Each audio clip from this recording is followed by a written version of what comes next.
a new song. 1, 2, 1, 2, 3, 4.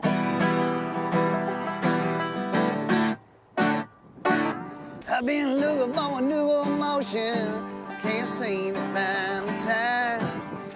Running right out of cautions, girl, where the wind pushes back in time. We got a beautiful situation.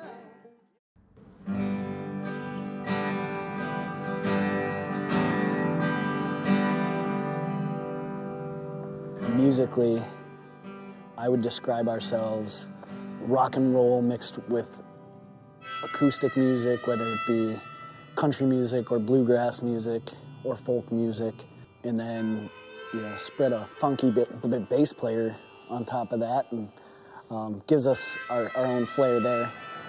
I grew up just outside of Superior, the city of Superior, in the town of Superior, on the Black River. I grew up in Duluth, the opposite of Adam, same class in high school, different side of the bridge.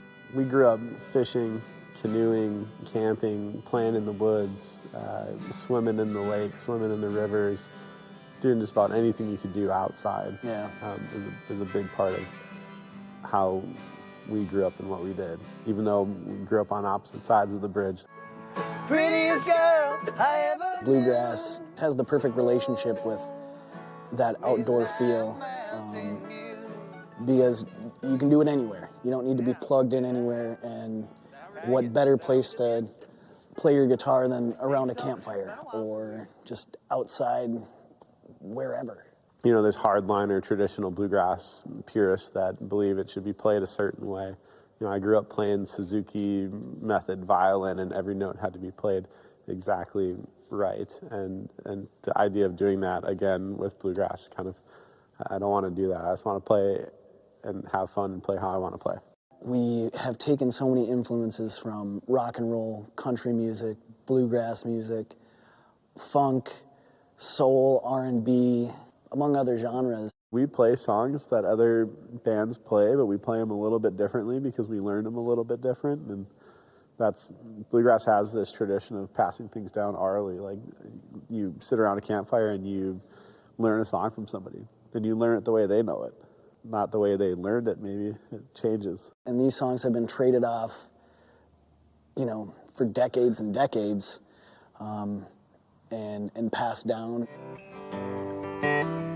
When I first start a song, my creative process, it usually starts with me sitting down, just noodling away on my guitar, whether it be just playing with some chord changes, or sometimes I'll have words or lyrics pop into my head, and I just kind of go from there. And once I've got the shell of a song, some verses and a chorus, I usually bring it to whether it be one of the guys or the entire band, and they kind of they fill in all the cracks and just sweeten the whole thing up.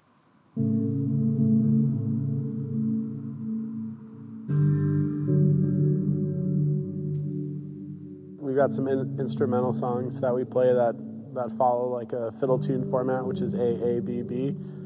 So it's like an A part and a B part of the two different parts, but a lot of the songs Adam writes follow kind of the verse, chorus, bridge, chorus, classic rock, singer-songwriter structure.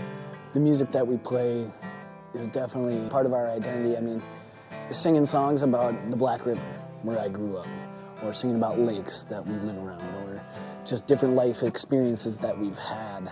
One of the greatest things about music is that it brings people from all over, all different walks of life together. Music allows you to travel the world without ever leaving home. I've played music that was written hundreds of years ago, and when you sit down and read somebody's lyrics or read somebody's sheet music, you kind of get inside of their mind a little bit, and you can kind of wonder, like, what were they thinking? Why did they write this, or why did they write that, or what were they trying to say or express? So that's a super fun kind of bridge that music opens up.